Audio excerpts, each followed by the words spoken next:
Atentatuak gertatu zitzaienean, hil zutenean, ama hobeto bizitzen hasi zen.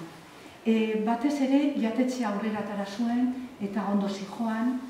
Aitarekin bueltatu zalako 17 urte berantago arrasatera, eta hori beraren zaltzan zoragarria.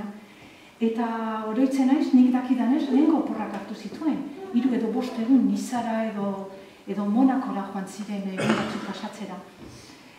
Aurten 54 urte egin ditu ama hil zutenetik. Eta urte oso berezia izan da guretzat. Alde batetik eta azkenean onartu digutelako biktima ginela. Orduan ez Espainiak ez du esan onartzen.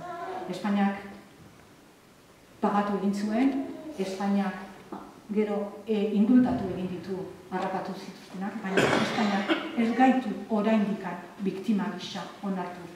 Aldiz Euskal Herritik etorri da, eta hori nire ustez oso garrantzitsua da.